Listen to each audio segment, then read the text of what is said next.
like-minded people. With your breathing in the same space. Hello, Holly. Hello, all of you. Thank you for coming. This is my first event since 2019. Among the humans. And I don't know if you guys know, but Holly hit #2 on the New York Times bestsellers.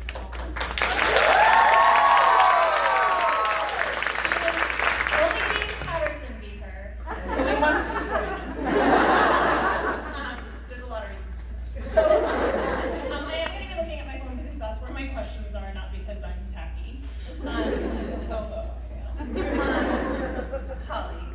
I don't know what's going to happen. This is a little hard for me because I haven't seen you in a while, so there's a temptation to just be like, Holly, what's going on? Also, you know so many times when I was so sad about this book. That is true. I have a very clear memory of being on retreat with you, and the first pitch of this book, and I will admit, at the time, I was like it was about body modification, and I was like, you just had your ears done.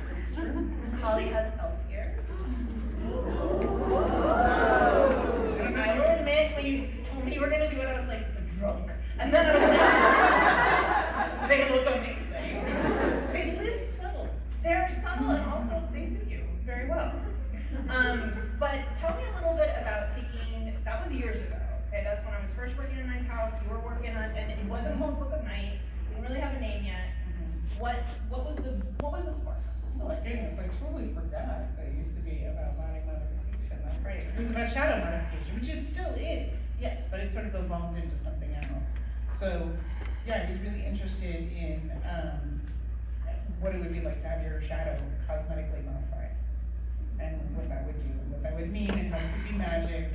And I think, so there was that, and then there's a folklore story about a woman who falls asleep on a hill, and when she wakes up, there's a little man there with scissors, and he's cutting away her shadow. And This is why I don't sleep. And so she jumps up and he runs away, and she is left with the terrible feeling that if he had actually managed to sever her shadow, something unknown and bad would have happened.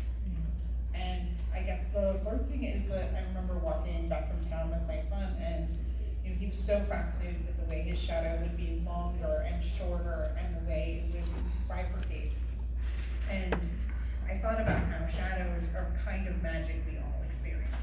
We all think of them as magic in some way, when we make shadow pictures against the wall. And I really like things where we already have a whole bunch of beliefs about them, because I think that we move into the magic more easily. I think we believe in the magic more easily, and that's true. Do you have a memory of when you were young that you still believed that magic existed? I mean, I hope it does, but where you really, this is slightly embarrassing, but the first time I saw fireflies, I thought they were fairies. I'm from California, we don't have fireflies. I should probably mention I was 18, but was there a moment, you have a memory of being a kid and feeling like that boundary between classical and the impossible was permeable still? For a really long time. So when I was a kid, my mom told me that our house was haunted. And then, so it was my great-grandmother's house. And so she had inherited it. And I really hope there were no recordings, because so my parents are kind of hoarders. And so this place, it was this Victorian house, it was on a hill, and it was slowly sort of decomposing around us. And it was eventually bulldozed. But so you can imagine it seemed haunted. I mean, there were trees that would sort of scratch at the windows at night, and she said she used to play in the attic with a ghost named Robbie. And when she lost her keys, she'd be like, Robbie, where are my keys? And there's no good thing that can happen after that, because if she finds the keys, then I guess the ghost gave them back, and that's not good. And then if she didn't find them, then maybe the ghost is angry. So I was scared all the time. And I did firmly believe in magic, and in some ways in bad ways, like in some ways where it was really profoundly affecting and just moving. And so people talk about there are no atheists in the churches. Like if I were to reach for something in the place of religion, it would be my belief in magic. Like I believe it. Yeah. And even if I kind of am like, maybe, but it doesn't make sense, but like deep down, And have you ever seen a ghost? no, never seen anything. I have I've a always theory wanted that to. ghosts don't appear to goths because we're too desperate. Like, we're trying too hard, they just find premies to freak out. So I haven't either, so don't feel bad. I know, someday, maybe we'll work together. So do you have a memory also of, I'm sorry, I'm very deep into knowing more about Holly Black's youth. So like, I'm ready to confess all. So I guess I have two questions. One is, who were you in high school? Like, who was Holly Black? I was a theater nerd. Like, who were you in high school? And also, when did you move from like a fan of things to being a creator? Because I imagine there's a lot of writers in the audience, and there's like a moment, right, where you, like, do you like? Is there when did you decide you wanted to create and not just be enthusiastic about stuff? I think I'm probably still kind of, I mean, like, I still live in the space of being, you know, a great fan of people's work and like feeling that feeling. And I think I wanted to write from a pretty early age. Like I remember in 4th grade, a defining moment where there was a competition. I used to draw handwrite, and there was a competition, and my friend, she won the art competition, but I won the writing competition, and that's when I was like, well, forget it with art. But it was, I was always, like, I was writing all through that time, wrote many terrible poems. Oh yeah. A few terrible novels.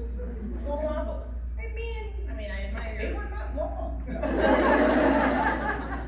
I called them novels. Yeah. They had a beginning, a middle, end in it. And what, but like, when were you like, I can do this for a living? Like, When I sold my first book. That's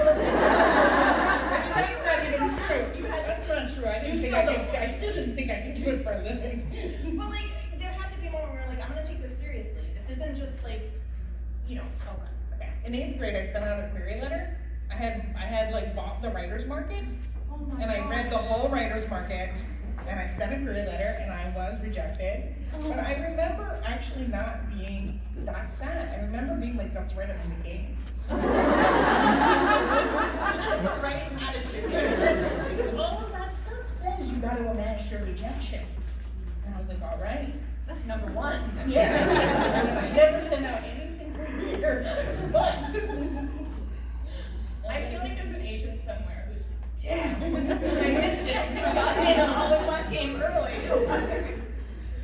So this was early, this was young. You said you're still a fan, that you have that fan quality still. Whose book signing would you want to like sneak into? Other than that. Sure, obviously, sure. Because I probably don't have. Because it probably be sweet. Because I know you probably be answered. That's a great question because I do remember, I'm trying to figure out under what circumstance I have to sneak in. I think that's my issue here. Okay. What am I trying to do? I've set up a nice situation. Things are about to get very insane. Okay, rather, what would be your dream, or it could be an actor, it could be a show, you could step on set. So there's a British fantasy writer, Black Leigh. Oh, yeah. And she is gone now. But I did go to a convention in the UK, and I went to every one of her panels and stared at her face. It was very creepy. Yes, I mean briefly when she signed something for me, I did not cry. I stared at her fixedly. She was like, I love that you're gonna cry. Yeah. No, this was when Spider-Week, the movie, was out. That's why I was in the UK. She was like, I wish this accomplished novelist would cry.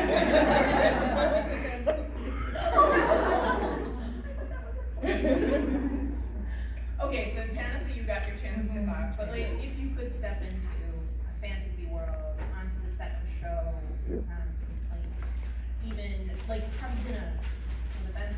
Is this the first time we've gone? It doesn't have to be. It's more complicated if you're dead.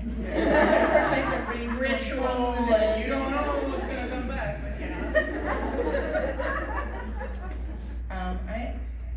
And this has to be someone I have never actually met.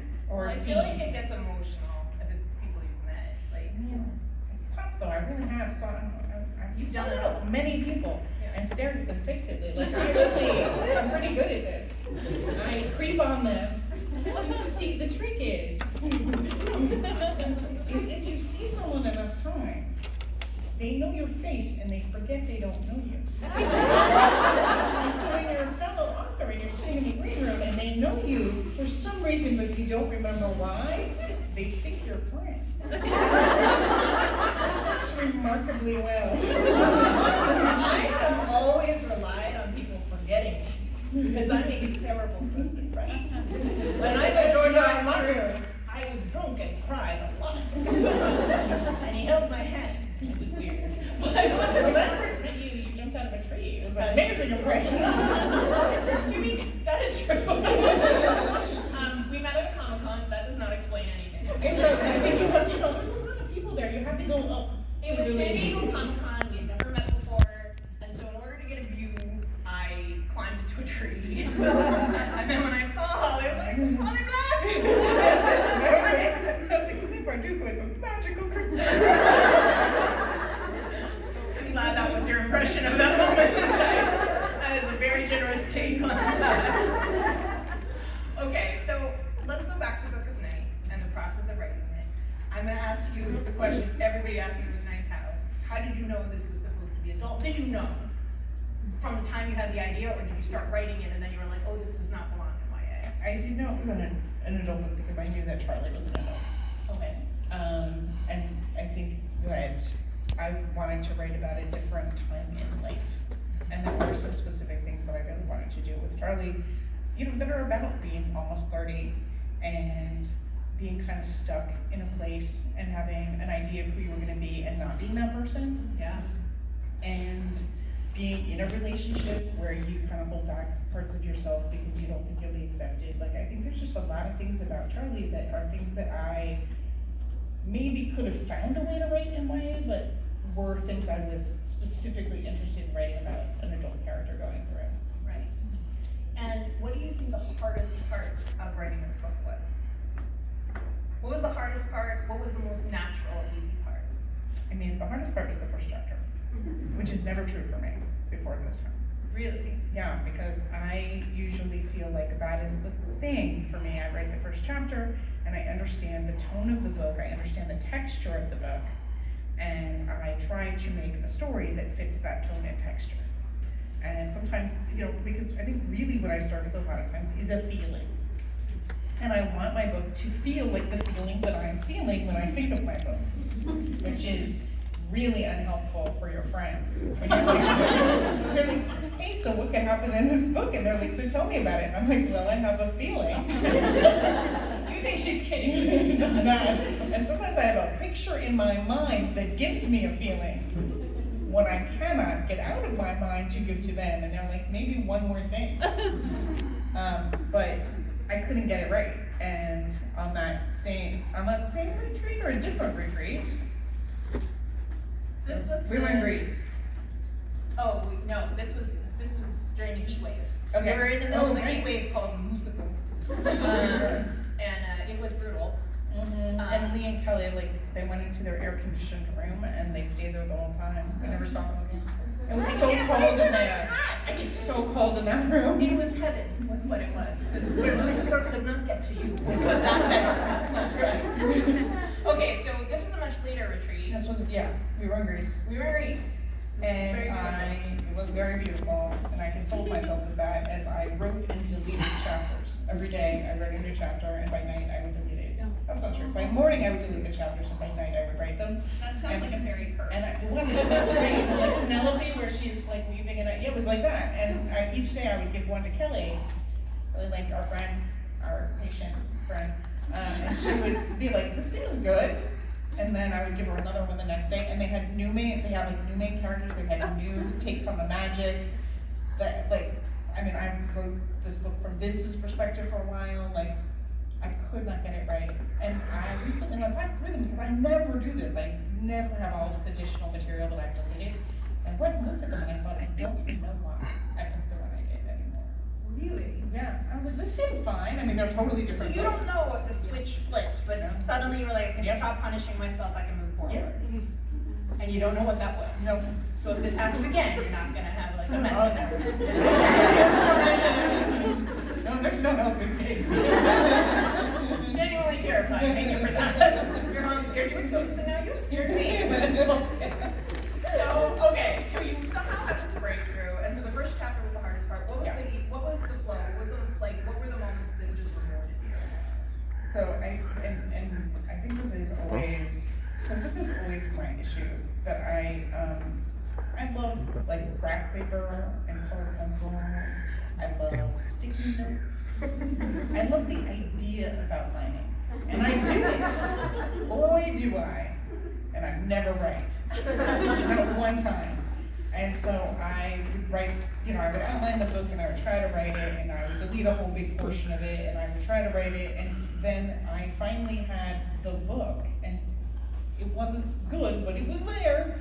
And then it became easy, and I saw all the different parts that were missing, and it just clicked together. And that is the thing that happens for me at some point with books. And I think that moment is so pleasurable, where you're like, I could just keep adding to this. I can see how this goes. I can see all these pieces. I always think of it as like the moment you fall back in love. Yeah. Like and you don't know when that's gonna come. Like it could be when you're drafting, it could be in revision. Like you don't. And in some books, it takes a long time to fall back in love with them. It is always the same part for me, and it's very late, and that's why it always feels like, oh, will the rabbit come out of that? Yes, but you may have to. No. And now we're to the cover of Hellbent. It gives you nightmares. It's nice. Okay, so I think it might be time to transition to. Wait, one thing. What? So you asked me about writing adult. I did. And what made something an adult? What made this be an adult idea? But I am so curious, because you have written Lighthouse, and now you're working on Hellbent. What do you think? What drove you to this, to a place where you wanted to write a book as an adult book? I had the idea for Night House so long ago. Like when I signed, we actually had the same agent. When I signed with Joe, way back when, with Shadow and Bone, she was like, what else do you want to work on? And I was like, I have this idea, but we couldn't figure out where it fit. It was just not a YA idea. And I even toyed, if you've read Night House, you know how weird this is. I was like, a middle grade? The children of professors go on, that didn't work. And then finally there was a moment where we both understood the book, for me, it was very much about, I think young adult allows you to write to a very finite point, right? Mm-hmm. It's the coronation, it's the prom, it's the revolution, whatever it is, and there's a sort of sense of we get to leave them there. Whereas I think adult life is so much about, oh, this is grim. It's so much about daily survival, right? How am I going to live in this world? How am I going to keep living in this world? How am I going to take care of my parents? How am I going to take care of my kids? Like, those are things that hopefully as a teenager you are not worrying about. And I think that I did want to burden my main character with those concerns. And I think that that was partially because I hadn't gotten to do that in other novels. And then the trick was making an underdog, because I think college stories are actually pretty boring because the stakes are weirdly low. Like, oh, you gotta go to class. Learn things. Have all your food paid for. Not that I'm bitter, but for me, then it was a game of stakes. Right? Actually, I do have a question, because it's a question you gave me when we did an event a while back. But I also thought of someone whose event I want to sneak into. Oh, Walter Mosley. ooh. I saw him once. You can do that here. I saw him once in a conference across the room. But I didn't even really get to stare at him fixedly close enough. He's a star-struck He ran guy.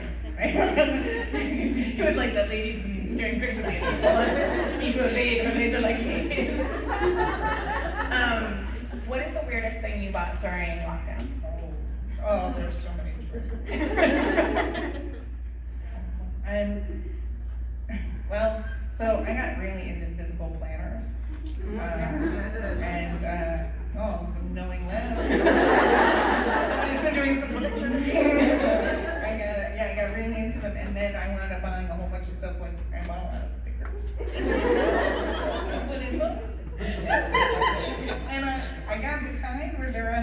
like little rings. And then I bought special little rings. See, what I bought was a happy planner, but then I turned it into an unhappy planner. Nothing about that. The funny thing is, she travels with this stuff. Like, we will be sitting at a dinner, and she'll be like, oh wait.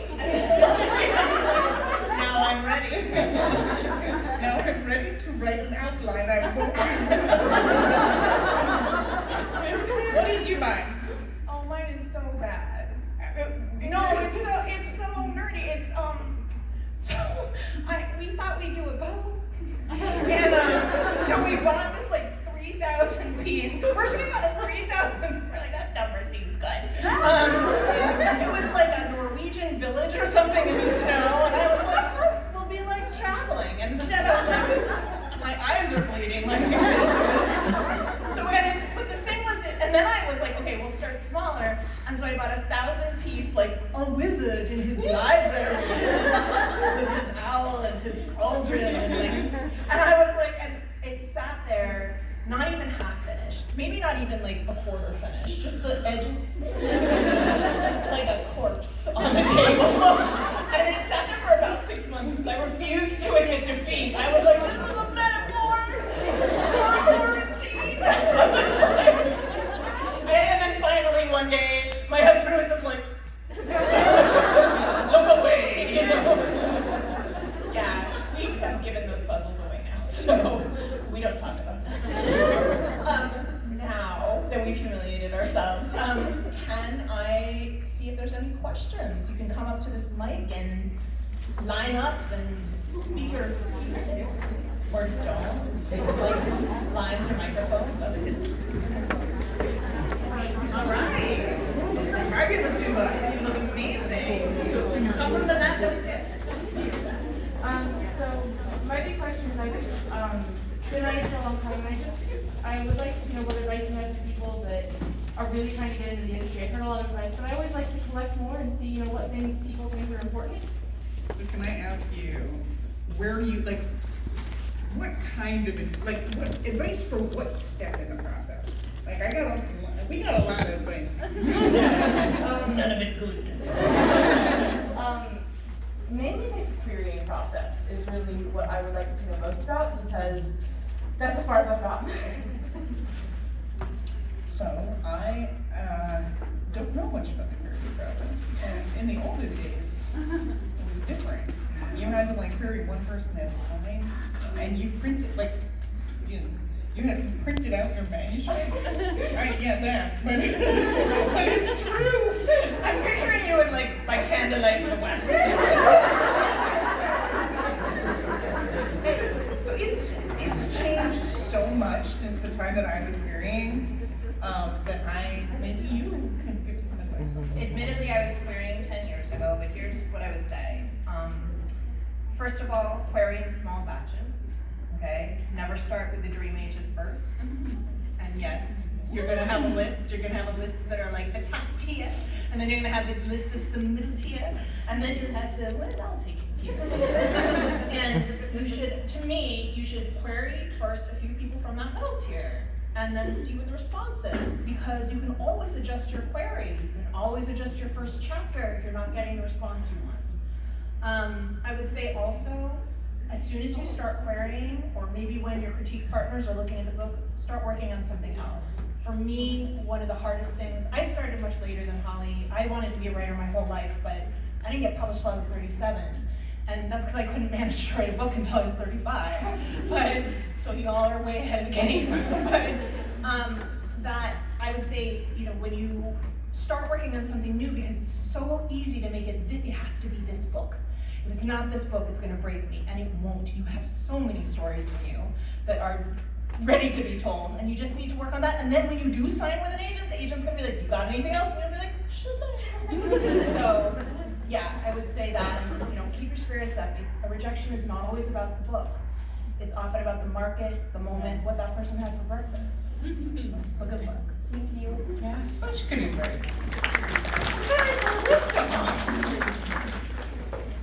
Hi. Hello. Good to see you. Good to see you too. I do have a question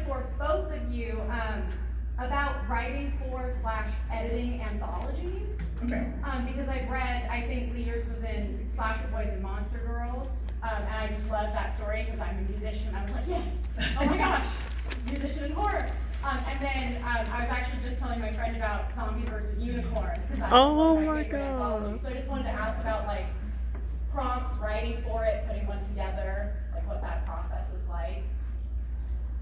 So I've edited a couple anthologies, and in each case, it was about finding something that I wish existed and didn't exist, and finding people then who were both the people you expect and the people you don't expect. Like, I had an anthology called Geektastic, and one of the most fun things about it is that it was a realistic fiction anthology about, nerds and our ways, and it was so much fun to get fantasy writers to write for it, because theoretically, we all know that, like, fantasy writers must be nerds, but they never get to show any of it because they're writing fantasy. And so, like, Scott Westerveld writing about, Dungeons & Dragons alignment was amazing. And so I think, trying to figure out, like, what is the thing I want to do that I don't see out there, and also, like, what's the way I can approach it that's a fun way to approach it. I've never edited an anthology, but the one thing I would say to the many writers is, I think short stories really help you hone your craft.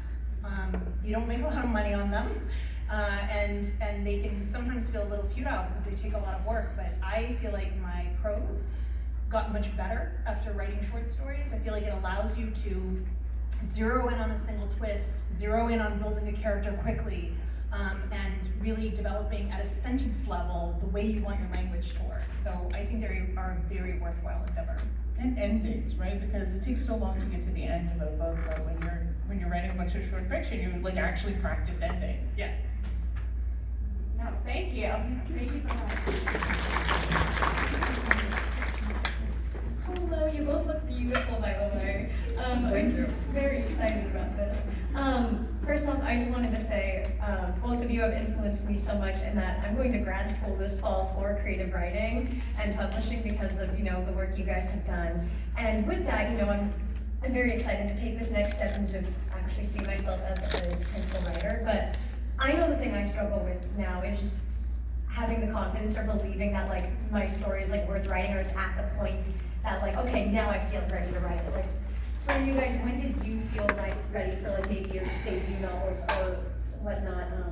When did you feel ready, like, okay, this story needs to be written right now, and when you felt the confidence, like, to write it? Because I know for me, I'm like, oh no, I should have everything draft out, like, but I know that's not gonna happen. But my brain is like, but if you do that, then you'll be prepared. There is nothing. There is no amount of preparation. There is no book you can read. There's no class you can take that will spare you the pain. Right? There's tremendous joy in it, right? There are many wonderful moments in writing a book where you feel that genius thing, where it's flowing out of you and it's great. And it's like in the movies where everything's just coming to you and you're sitting at the thing. But then there are a lot of days where you feel like you're failing, okay? To create art, you have to live with that sense of failure on a regular basis. And it's the people who can live with that, who can endure that, and the days when you feel like you are doing a crappy job, those are the people that finish books, right? Because it feels crappy and you think, if I were good at this, it wouldn't feel this way. That is not true. It is hard to do new things. It's hard to do big and ambitious things. And that's what a book is. So I would say you've got to sort of talk to that perfectionist in your head and have a conversation and be like, I know it's not ready. I know I'm not ready, but I'm going to do it anyway, and I'm going to learn as I do it. Okay? That's how I wrote Shadow and Bone. I shut that critic down, finally, after 35 years, and I said, I know it's no good, but nobody's ever going to see it. And that's how the first draft was absolute garbage, but there was enough I liked in it that I was like, okay, I can make this work. I can do this. Yeah, I mean, books are written in layers, and they're bad till they're good. And that's, that's unfortunately the way it is, and it is really hard, I think, when you're in the mindset of being critical and being a critical reader and seeing, and I think sometimes when we start writing, we're at our most critical, I remember when I was writing Tribe, I really was like, that's what's wrong with this book, and that's what's wrong with that book. And I eventually got to the place where I was like, well, there can't be only 2 good books in the world. You know, you have to like open yourself up to love and like being okay with loving flawed things. Most of all, your own flawed thing, right? And you're going to write it and then have the time when you look at what's wrong with it, and then you're gonna write it again, and then you're gonna see what's wrong with it. And then eventually you will get to a place where it will feel like a book-shaped object. And that is when you wanna hopefully give it to some people that you trust to read it. And since you're gonna be in grad school, you're gonna have a whole bunch of those people, hopefully. Thank you so much, you guys. That meant a lot to me. Thank you.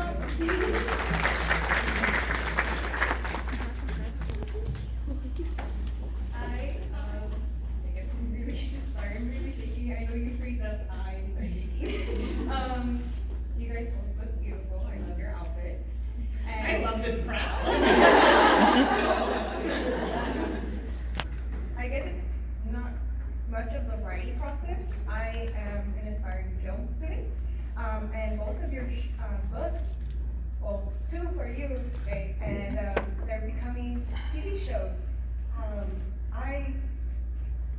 I read your books like if it was a movie. Would you guys watch another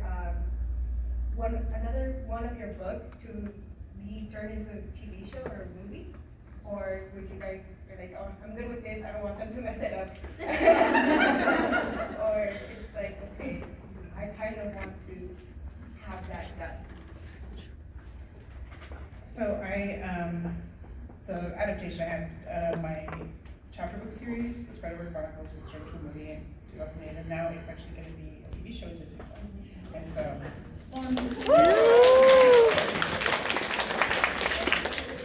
I think having been through the process of seeing an adaptation once, it's interesting because you really realize, okay, whenever somebody's going to take it, you as a filmmaker are going to take that thing, and you're going to interpret it through the lens of your own experience and preferences, and you're going to make it into a new thing, and you have to because you're going to spend a long time with it.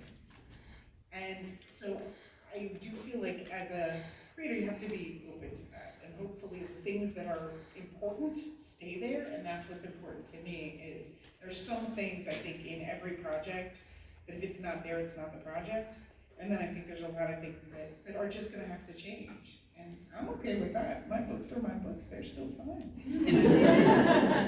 I mean, the piece I made with myself was, even if I don't like the adaptation, a lot more people are going to know about the books and read the books because of this. It's like the greatest commercial ever made. And that's the sort of piece you have to make, because having seen friends go through very difficult adaptation processes, I didn't want to lose my whole heart to it, because you can.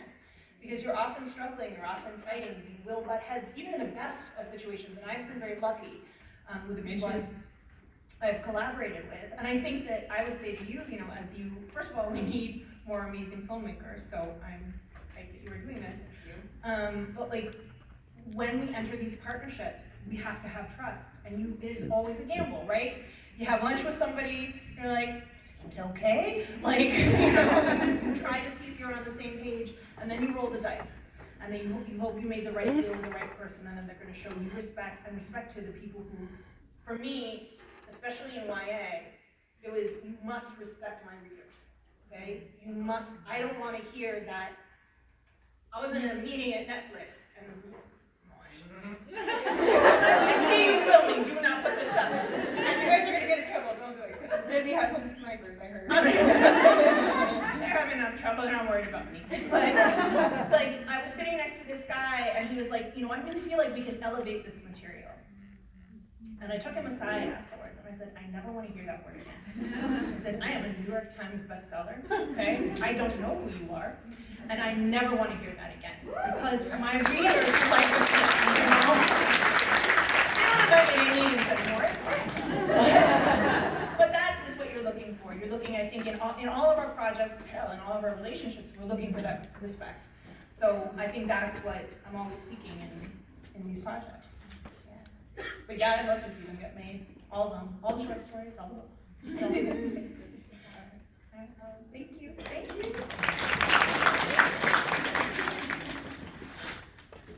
I thought I wasn't gonna say so. Okay, so this is a silly question because I'm definitely not a writer, but I was sitting down and I was looking at the cat in this book and its name, and I just really wanted to know how you sat down and were like, huh, this is a great name for a cat. Lucifer? Yes, it made me laugh. I was just trying to picture this in your head, like when you're like this. I spent some real time thinking about what would be a good cat name.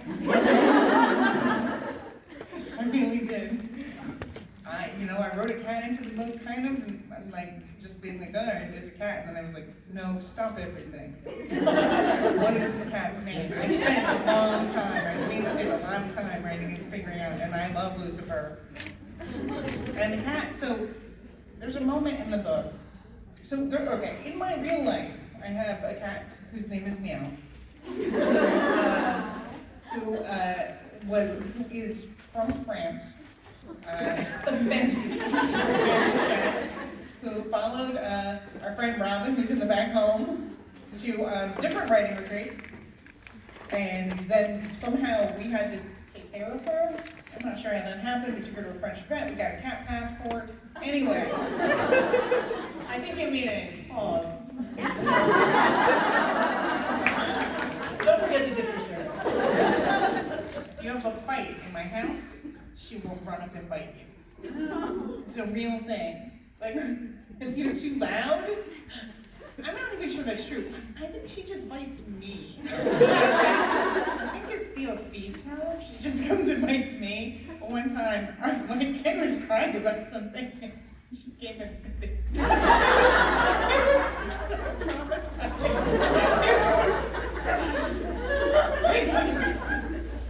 Theo believes she's like a cat psychologist. She's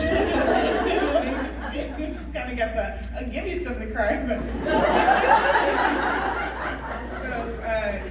So there's one scene in the book with Lucifer is directly because of Meow.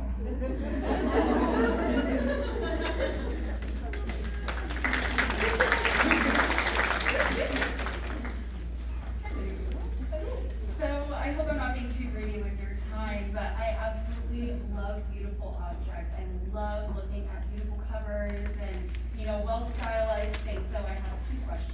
The first is how the cover kind of ties in with the vision for Book of Night and what the process was like, as well as if you could reach into any of your books and grab a piece of furniture, an outfit, an item, like weapon, something, you can reach in and grab it. All Take of it out. Casey in this morning.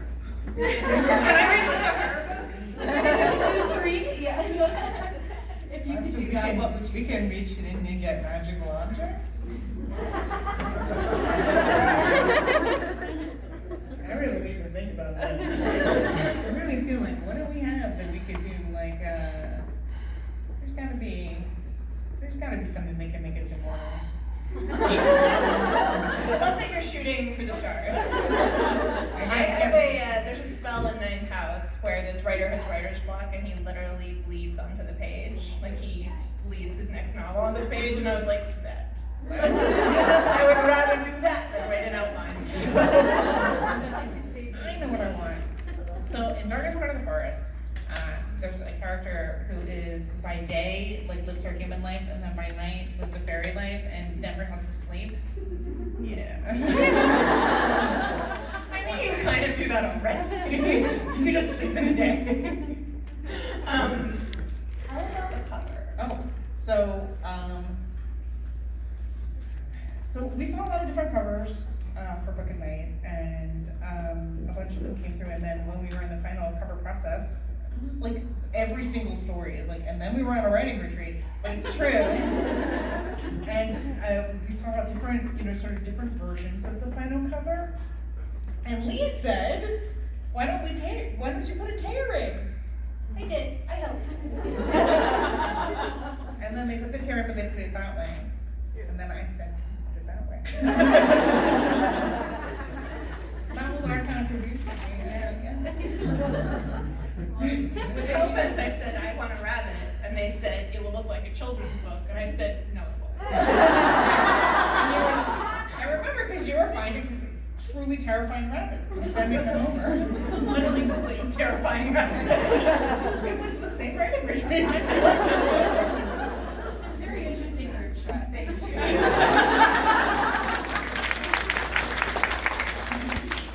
Hi, so good to meet you guys. It kind of ties into the cover too. I was just wondering if your blue hair was supposed to match it or just ended up that way. So for 10 years, my hair was blue. But it was blue like where you go and bleach your hair and then you put the blue in it.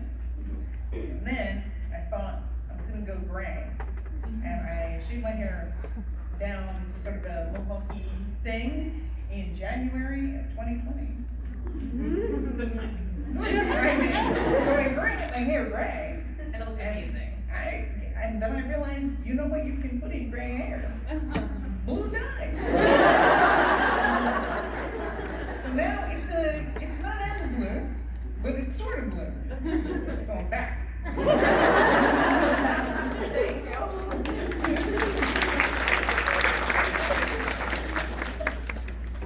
Thank you, and please don't mind as I just stare fixedly. That's what I like. Really appreciate, kind of all of your guys' advice, especially as I debuted my first novel last year at 37, and in my head had this idea that once I sold my first book, it would be literary smooth sailing into eternity, and I was very wrong. And had ended up having to fire my agent after he posted a lot of things against Black Lives Matter, and anyway, Oh my God. lots of things. And so What a journey. I was kind of wondering if you have insight of not just getting that first deal, but when you almost feel like you're in a way taking a step back, because I'm like, great, sequel coming out, boo, 20 rejections this week. Yeah, I'm glad you asked that because I feel like we don't actually talk about those things at all. I think Holly and I have both had like rise and fall in our careers, and I think the other day I saw a video on TikTok, and someone sent it to me because I'm afraid of TikTok. But it was somebody's idea of like my life as a best-selling author, right? And it was like red carpets and jets and huge crowds of people and paparazzi, and I thought, we are really doing people a disservice by suggesting that this is really what the life of an author is. It is absolutely not, and a career is not built with one book. And the trick of this is honestly to keep writing, okay? That is the only fix. It is the only fix we have. Everything else is beyond our control. We don't know if we're gonna sign with a terrible agent. You can do your best, but you don't know what might happen. Or your agent might get ill. Or, your book might debut at the start of a pandemic. You just don't, Or mid-pandemic. Or mid-pandemic. There's so many things that we have no control over. What we do have control over is continuing to generate books and stories that we care about. And I know that can feel like a fight. And to be completely honest, there's a book, and I haven't read it, but it's called The War of Art. And it always stuck with me because it is a war, right? Our culture does not reward aspiring anything. It doesn't reward somebody whose debut didn't do wonderfully, right? It rewards people when they've already attained success and they don't need the support. So your job is to keep making art when nobody cares, right? To fight that fight every day and to win that battle eventually.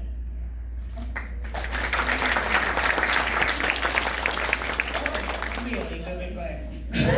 So I'm gonna tell you a story. I'm gonna leave that aside because it's such good advice. I'm not gonna touch it. But when I wrote my first book, it took me 5 years to write, and I had no idea what I was doing. It was a lot of elves sitting around, experiencing ennui, drinking coffee. I had no idea how to get them up off the couch. I really, honestly, at some point thought, what if, instead of they get a call to adventure and then they go on it, what if they didn't? Who's done that before? So eventually I finished this thing, and I finally sent it.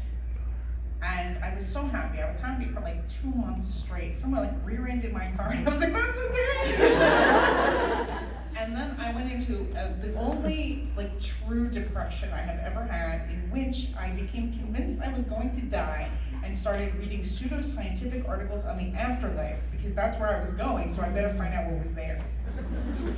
And I believe that it's because, now looking back, When I met Cassie's show, someone heard the story and she said that happens to lottery winners. It's a thing that happens because I had told myself that my goal was to write a book. And then I'd done it, and so my brain was like, and now you die. You become one of those.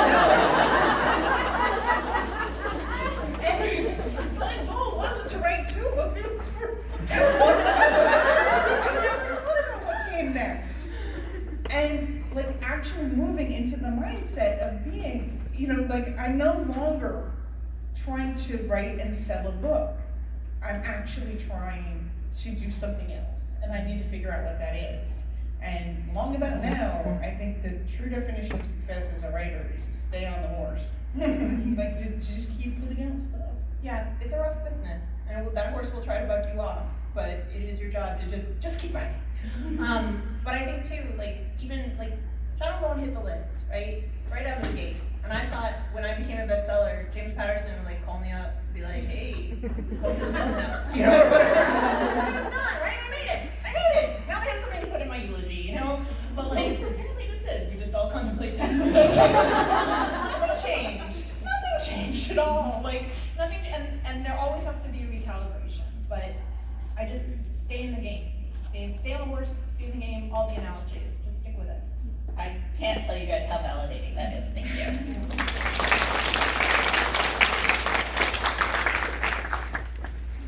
Hello, beautiful people. So Walter Mosley's at a work event tonight of mine, so let's sneak it together. This is your night, Molly. Let's go. Let's all together. People love it. But I did have a question. So you've written about sibling relationships in your book. So just wondering, maybe I should have Googled your parents' name, your grandparents' names, but do you have siblings? Is it inspired by your own siblings? Maybe you wish you had siblings, but what's the story behind that? So I was one of 2. I'm the older mean sister. And my sister died when she was 23 of a heroin overdose.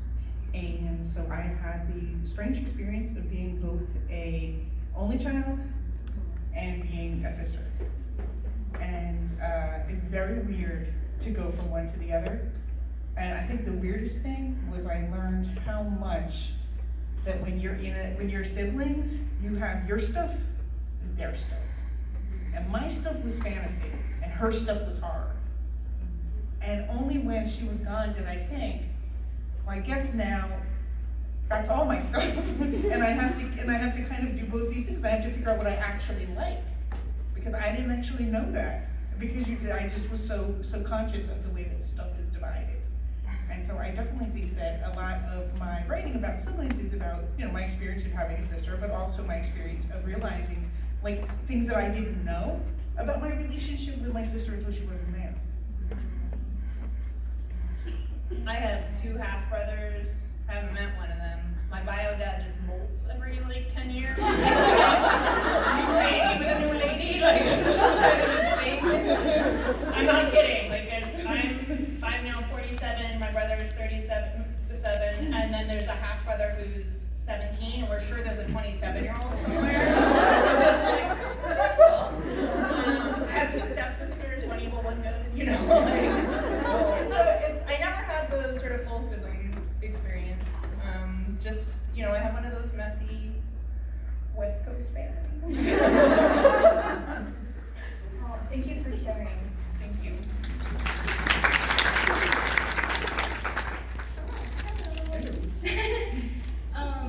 First off, you guys are great, like an amazing inspiration to like me and so many other people. So I just want to thank you for writing the stories you do, for being yourself. It's just, you know, for being here, you know? It's really Thank you great. guys for being here. So, I guess my question is, so I've been writing my first manuscript for years now, and a lot of writing, as you should know, is very self-governed, and you're doing so much of it, like, you know, by yourself a lot of the time. You might have like critique partners or people to look at it and such from time to time, but a lot of it is your head. So my question is, how do you deal with like when you get burnout? Do you get burnout? How do you deal with it? Doubt? You know, I'm trying to get into your head a little here. Mine's the death part. Fair.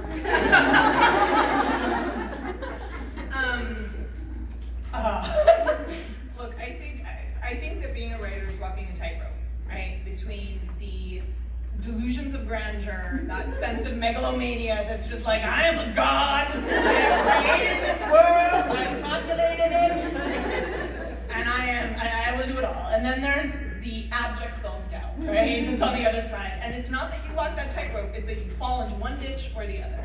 And the trick is regulating the ditches, right? Like, you need to use that ego and that sense of drive when you're drafting, right? That allows for any possibility. I don't care if it's good, I'm gonna try it. I don't care if it's original, I'm gonna put it down. And then when you move into revision, you have to be able to embrace that humility and say, all right, I've got some work to do. I need to listen to people, take in what I wanna hear, maybe hear some things I don't wanna hear.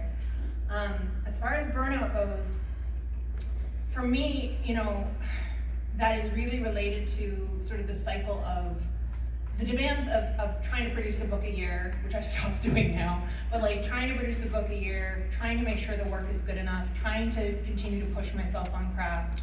And then life gets in there.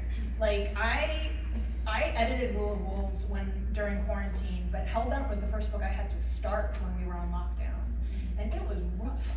Like, I did not understand how much I relied on the ability to just go out somewhere and get some inspiration, and instead, I was just sort of stuck with my own head, and that was pretty challenging. But I think sometimes we have to look to the work and say, is there something that is inspiring us in this? Is this the right project for me? And sometimes we have to look to ourselves and say, I'm gonna let myself off the hook, let myself be sad, let myself be tired, let myself do something fun, write something frivolous, watch something silly, to try to find our way back to feeling enthusiastic about the work.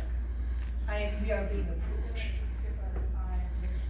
Okay, we are gonna get through all of these questions.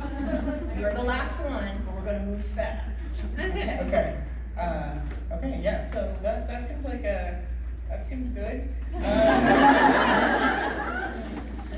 have to say, where is this phone out right now?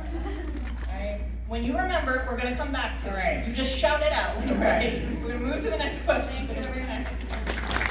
Oh, I know what I was using. All right.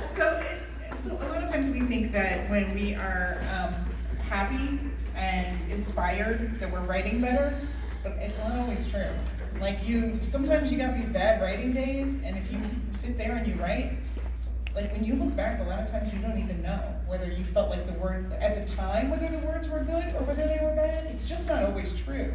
So I think a lot of times just, know that even when you kind of feel like that you're not inspired, when you're doing your work, in the whole, you may not even be able to tell.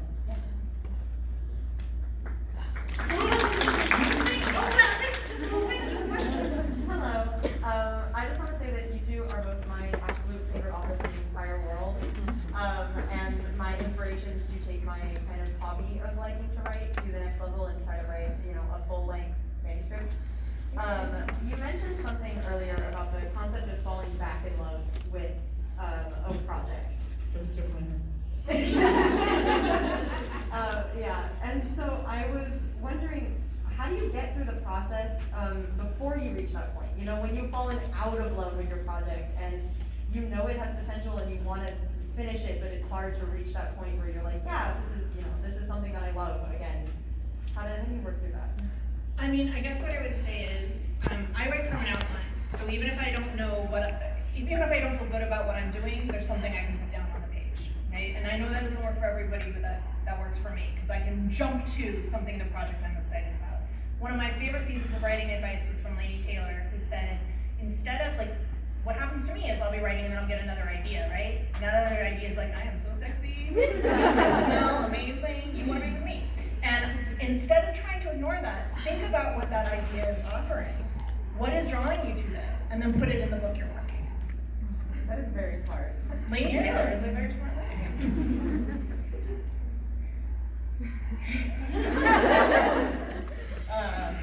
Okay, I'm trying to.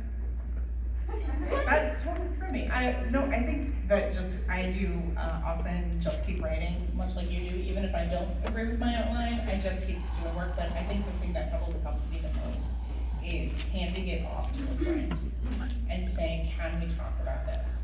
Because if I'm in a place where it's just not working and not working and not working, a different part of your brain is engaged when you're discussing it, and also talking about it allows you to get a longer view of it, like give it some distance and try to figure out, because a lot of times, for me, there's something wrong. It feels almost like a physical thing, like my arm's at it, and I'm like, I know it's wrong, but I don't know why it's wrong.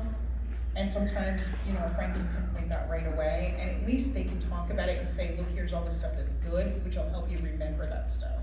Because knowing what's wrong with it is often our focus in critique, but knowing what not to change is also really important. Thank you.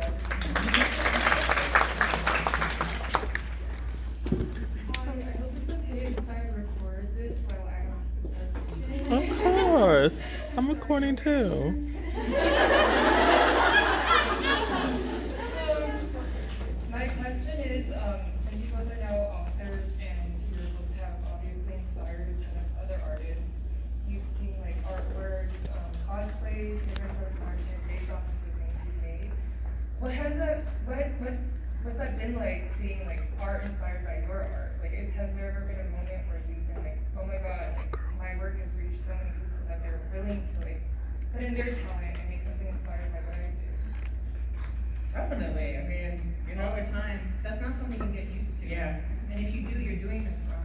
Like, that is a gift when somebody puts that effort in, when somebody puts pen to paper, or when somebody writes a song, or, works on a costume, or writes fic of your work. Like, that is, I don't think I'm ever gonna get used to that. And if I do, one of you should just give me a good shake. Like, it's an incredible thing.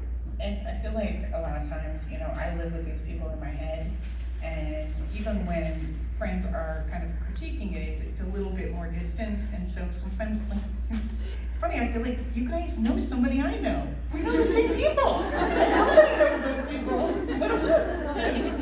And I think that's the feeling I get sometimes, like, how did they know? They're my friend.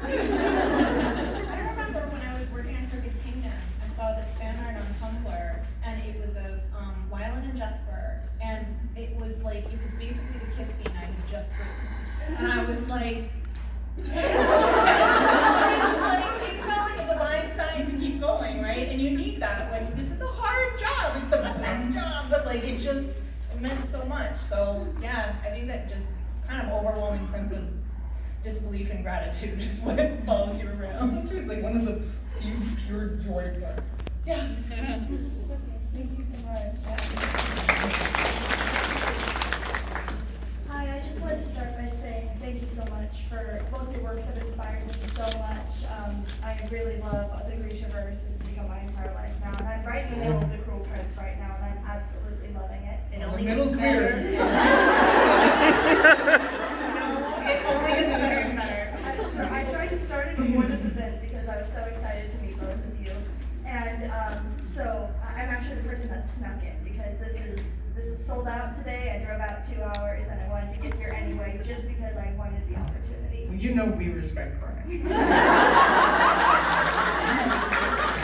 that actually leads to my questions for both of you. These are specifically about 2 of your works. So I wanted to know the inspiration for Jude and the inspiration for Cat's Breaker because those are such beautiful works. They are the same horrible person. Am I going? You go. Okay, so one of the big inspirations for the whole Book Leigh series was actually, so my husband and I, when we go on drives, we tell each other stories. We work out stories together, and that whole series is from a story that we just My story is not that. Has come out of an idea I had for a short story, and a very different version of it showed up in Language of Florence. It's called Little Knight, where there's a guy who travels from village to village, kind of hawking his Grisha wares. But in my original vision of the story, this character was known as Dirty Hands, and he would come to every town and do the work that no one else wanted to do, the dirty, ugly, violent work. And this was sort of in the back of my head. And when I began working on Six of Crows, he sort of stepped forward and said, oh, that's me. This is where I belong. So that's sort of where that character evolved from. Thank you so much.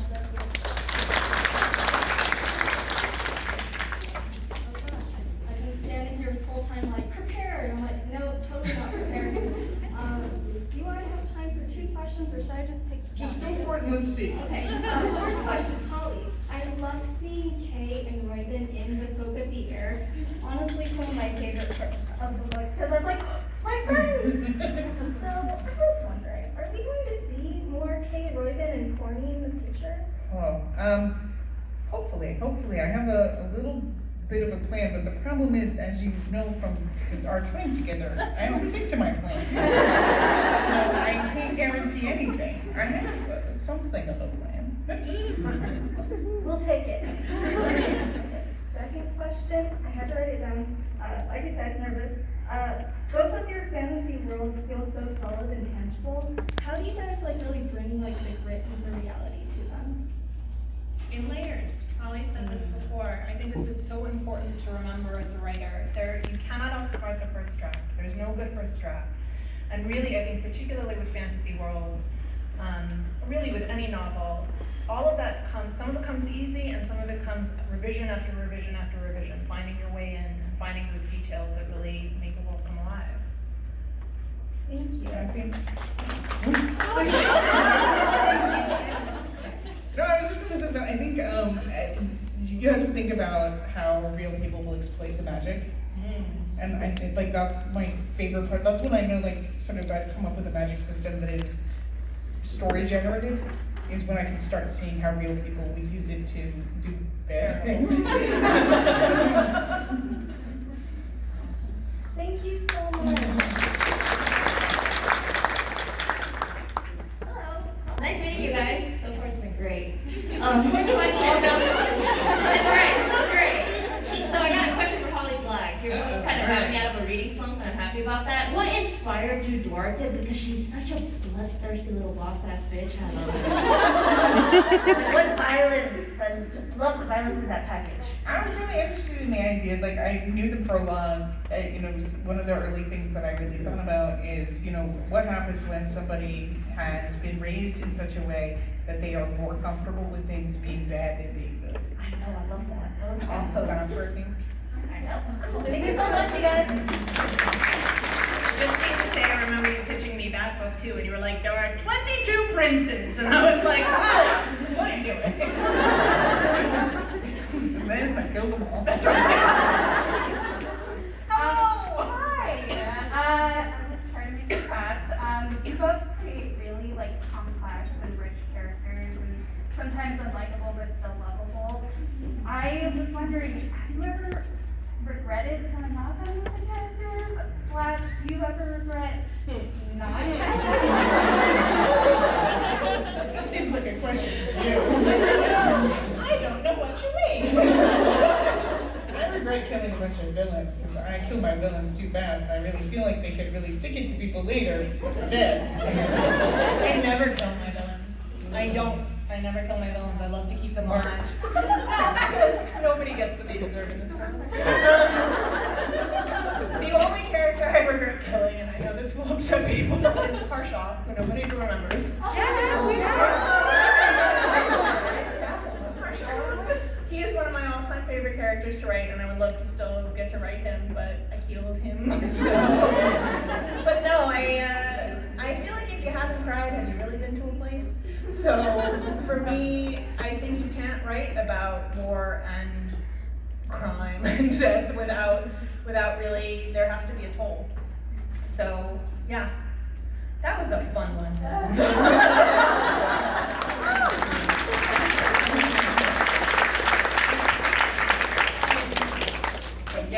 Thank you guys so much. Thank you for the wonderful questions. It was amazing. Thank you.